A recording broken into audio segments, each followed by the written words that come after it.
Bonjour à toutes et à tous. Aujourd'hui, nous allons parler d'un livre assez spécial que je viens de découvrir. Je viens juste de le terminer, enfin le tome 1. Il s'appelle Lune Mauve, la disparue de Marie-Lou Asnard. Voilà. Alors, il est assez bien. Enfin, pour moi, c'est une grande découverte. Je suis vraiment contente de l'avoir lu. Grosso modo, l'histoire, ça parle d'une jeune fille qui s'appelle Sélénée. Alors, son nom, il a couché dehors, c'est Sélénée Savel.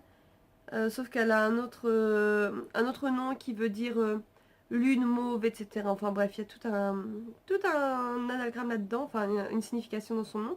Mais je serais c'est Sinigis ou Sigisni, un truc comme ça. Bref, on s'en fiche. Quoi qu'il en soit, cette demoiselle a 15 ans lorsque débute l'histoire. Et elle rentre au lycée de Darcourt à Paris. C'est une petite demoiselle qui vient de Rennes, donc en France, et qui a habité très longtemps à Clairvente. C'est une presqu'île. Et le souci, c'est que tout ne va pas se passer comme prévu au, au lycée d'Harcourt. Déjà parce que son histoire est atypique. Elle n'est pas fille de riches, alors que Darcourt, c'est une école d'élite, on va dire ça comme ça. Et que sa mère est partie 6 ans auparavant en abandonnant sa fille et son mari. Le père de Sélénée a du mal à la laisser partir. Lui, c'est un professeur d'université. Donc voilà. Et donc sa vie va devenir un enfer en arrivant à Darcourt. Pour la simple raison que sa cousine, Alexia, est la reine de Darcourt, on va dire ça comme ça. Blonde, élancée, magnifique. Tous les hommes sont à ses pieds, etc. Sauf que quand ils vont apprendre que sa cousine, c'est Sélénée, ils vont tout faire pour lui pourrir la vie à cette demoiselle-là. Pas Alexia, hein, mais à Sélénée. Voilà. Et donc, Sélénée va balancer des histoires... Alexia va balancer des histoires sur Sélénée, etc.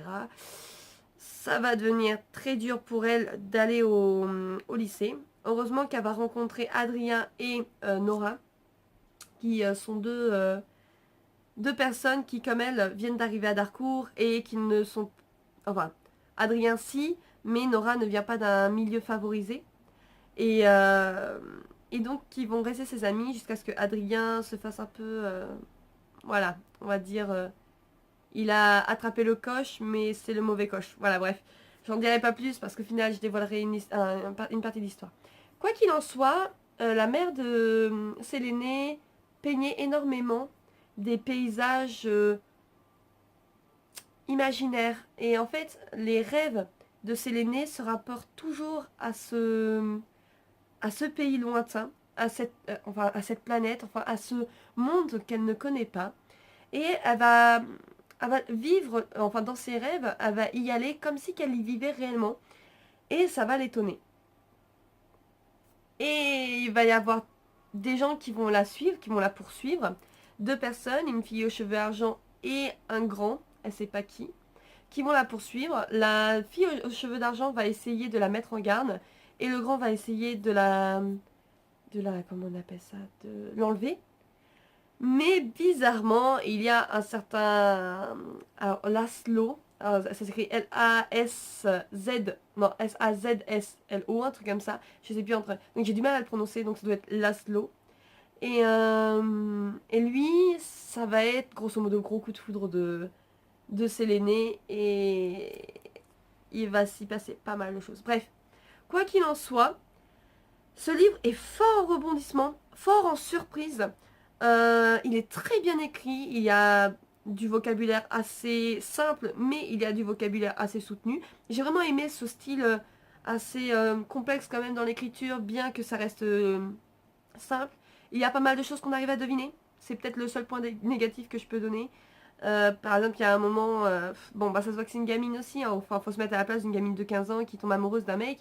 Elle va pas se rendre compte de ses attentions, elle va pas se rendre compte de tous les faits qui vont correspondre au final. Enfin bref, il y a plein de choses qui vont s'ajouter et qu'on va comprendre. Enfin, nous lecteurs, on va se dire ah ouais mais c'est gros comme une maison. Mais bon, elle, quand elle le vit, on se met bien à sa place, on sait très bien que nous aussi on serait passé à côté de tant de choses. Quoi qu'il en soit, voilà, j'ai vraiment aimé. Bah, sincèrement, je l'ai lu, je crois, en 3 soirs. Bon, il est quand même assez épais, hein, et c'est écrit assez petit. Ouais, sincèrement, c'est un très très bon livre. Voilà, très attractif. J'ai vraiment beaucoup beaucoup aimé. Je vous le conseille. Et bien entendu, bon, vous aurez bientôt le tome 2. Ce tome 2, donc l'héritière, je ne l'ai pas encore lu. Là, je vais le commencer dès que je peux. Et bah, il va raconter la suite.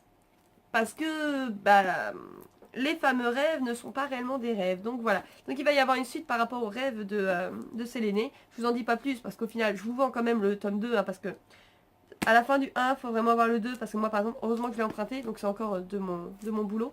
Heureusement que je l'ai emprunté pour la simple raison que je veux savoir la suite. Bon, il y aura peut-être un livre entre deux que je vais lire pour pouvoir faire la critique de mercredi.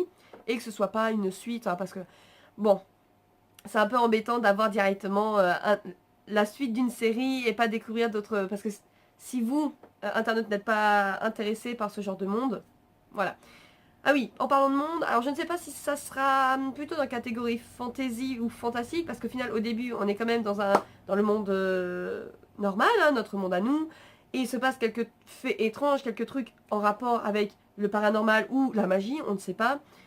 Donc vers la fin par contre on arrive plus dans entre deux mondes ou bien vraiment des histoires parallèles, enfin voilà. Donc je pense qu'à la fin on tend plus sur de la fantaisie. Après je peux pas vous en dire plus parce que sincèrement là je peux vraiment pas le catégoriser. C'est pour ça que je vous disais dans la toute première vidéo que je pouvais pas vous donner leur genre. Voilà. Donc, je vous conseille donc Lune Mauve. Donc, je vous répète, c'est Marie-Lou Asnard. Très très bon livre, très rapide à lire. Et sincèrement, il vaut le détour. Voilà. Et bah, une bonne lecture. Critiquez ceux qui l'ont déjà lu. Hein. Et puis, voilà. Je vous souhaite une bonne soirée et je vous dis à mercredi. Salut, salut!